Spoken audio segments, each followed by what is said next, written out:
Hello दोस्तों, स्वागत है आप सभी लोगों का राजस्थान एकेडमी पर।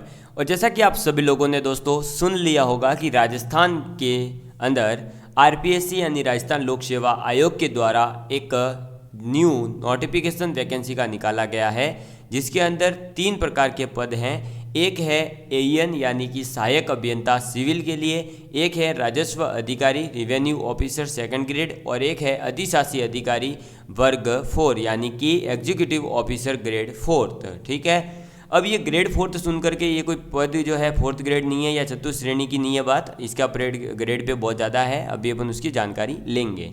तो सबसे पहले तो दोस्तों अगर इनके अंदर पदों की बात की जाए तो नंबर ऑफ पोस्ट देखिए एईएन के हैं 41 और राजस्व अधिकारी के हैं 14 यानी कि 14 और अधिशासी अधिकारी ईओ के हैं 63। ठीक है, चलिए अब ये पद हैं, इसके अंदर general, OBC, SC, ST, MBC, EWS इन सब का वर्गीकरण इन्होंने आराम से दे रखा है, तो वो आपने इतना ज़्यादा काम का नहीं होता है, अपने को तैयारी करनी है।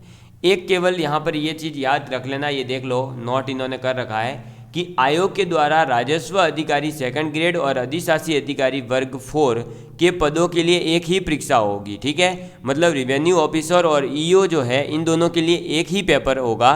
तो इस वजह से इन दोनों के अंदर आपको जो है अपनी प्राथमिकता जरूर वहाँ पर जो है फॉर्म फिल करते समय दे देना, यानी आप फर्स्ट किसको प्रायोरिटी देना चाहोगे, यानी आपका सिलेक्शन हो जाए तो आपको फर्स्ट क्या चाहिए, ईओ चाहिए या राजस्व अधिकारी चाहिए, ये पहले ही इन्हें बता देना पड़ेगा। ठीक है, चलो बाकी सब चीज़ें नॉर्मल जो होती है वो है ही है, एक्सेप्शनली कुछ इसमें है नहीं ऐसा नया, बस ये चीज़ याद रखनी है। एक इसमें ध्यान रखना कि सहायक अभियंता जो है उनके लिए कि आपका क्वालिफिकेशन क्या है, बीई है, यानी आपका जो होता है बैचलर ऑफ इंजीनियरिंग वो होना चाहिए सिविल के अंदर, ये आपको बता देता हूँ मैं।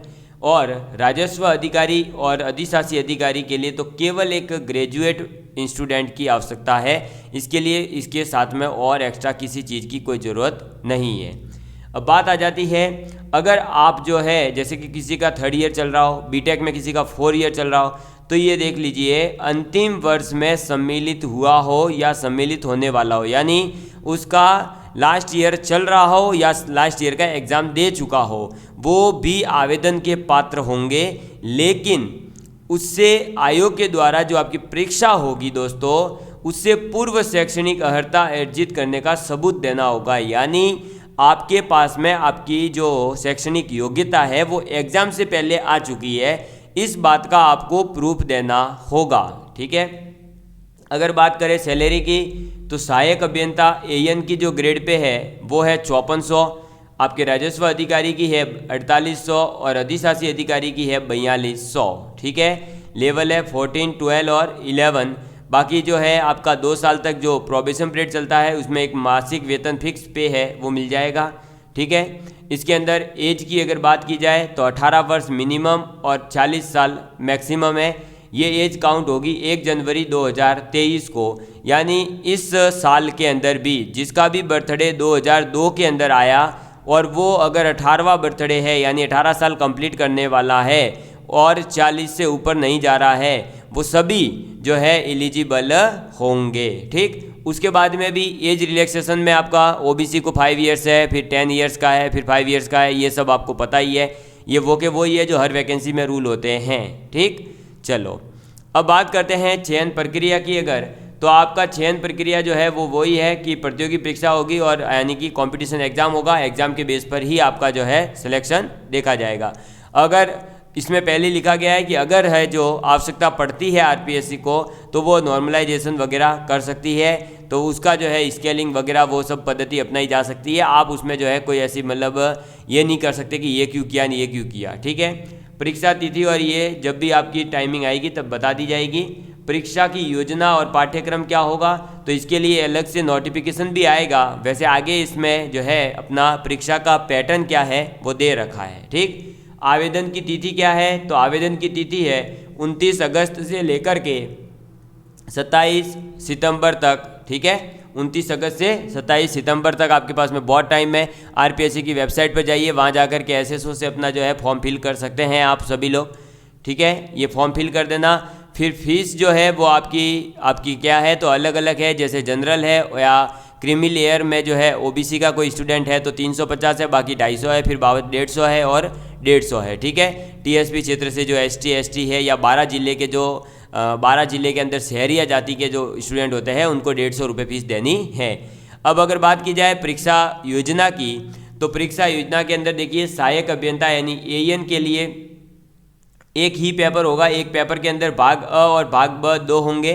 ठीक है, 2 पेपर, मतलब पेपर 2 नहीं होने वाले, पेपर के अंदर भाग 2 होने वाले हैं। तो एक भाग में तो आपके आ जाएगा क्या, GK पूरा, जिसके अंदर आपको राजस्थान का इतिहास पढ़ना है, कला संस्कृति है, परंपराएं हैं, राजस्थान का भूगोल है, दैनिक विज्ञान आपका जो है वो सब पढ़ना है। और वो आएगा AN के लिए 40 नंबर का, और 80 नंबर का आपकी जो डिग्री है सिविल इंजीनियरिंग की उससे रिलेटेड चीज़ आ जाएगी। टोटल 120 नंबर का हो जाएगा। 2 घंटे आपको एग्ज़ाम के अंदर मिलने वाले हैं। बात करें अगर EO और RO की, तो EO और RO के लिए जो है आपका GK का पोर्शन वो 80 नंबर का है। यानी आपको GK की तैयारी बहुत तगड़े तरीके से करनी पड़ेगी, बहुत अच्छी तरीके से। और EO की तैयारी कैसे, EO के अंदर जो है आपका सिलेबस वगैरह, मतलब कैसे GK वगैरह तैयार किया जाता है, उसकी वीडियोस हमारी प्लेलिस्ट में ऑलरेडी अवेलेबल है, आप जाकर के देख लेना। GK के लिए कौन कौन सी बेस्ट बुक्स है, कैसे तैयारी करनी है। तो देखिए, भारतीय संविधान आपको पढ़ना है, राजनीतिक व्यवस्था के बारे में है, राजस्थान का इतिहास पढ़ना है, कला संस्कृति परंपराएं विरासत, राजस्थान का भूगोल और समसामयिकी आपको पढ़ना है। और भाग ब में आपके जो है क्या आ जाएगा, नगर पालिका अधिनियम 2009 के बारे में और नगरीय निकायों से संबंधित जो विशेष कोई विविध नियम वगैरह है, योजनाएं वगैरह है, वो आएगी 40 नंबर की। टोटल ये भी 120 नंबर का ही होगा। 2 घंटे ही इसके अंदर मिलने वाले हैं। सभी प्रश्न जो है उनका नंबर जो रहेगा वो इक्वल ही रहने वाला है। ठीक है, तो अब 180 आपके जो है 120 अंक का आपका पेपर है, तो इसमें आपका जो प्रश्न है वो भी कितने आने वाले हैं, 120 प्रश्न ही होंगे। यानी एक प्रश्न 1 नंबर का होगा।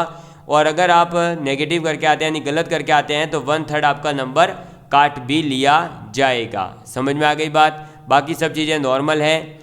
अब आपको केवल क्या करना है, फॉर्म फिल कर देना है। और जो इसमें भी आप एलिजिबल है, यानी अगर आपकी BTech है, सिविल इंजीनियरिंग है, तो फिर आप जो है अपने PE वाला जो पोर्शन था सिविल वाला, उसके ऊपर फोकस करना स्टार्ट कर दीजिए। बाकी RO एंड EO के स्टूडेंट को तो क्या करना है, जल्दी से जल्दी अब GK को बहुत अच्छा कर लेना है, क्योंकि 80 नंबर का है।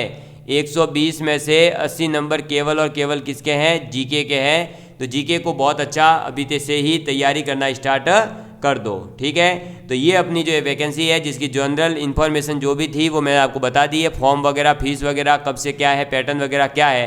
बाकी इसका जो विस्तृत सिलेबस आएगा तो आप लोगों को वो विस्तृत सिलेबस भी बता दिया जाएगा। धन्यवाद।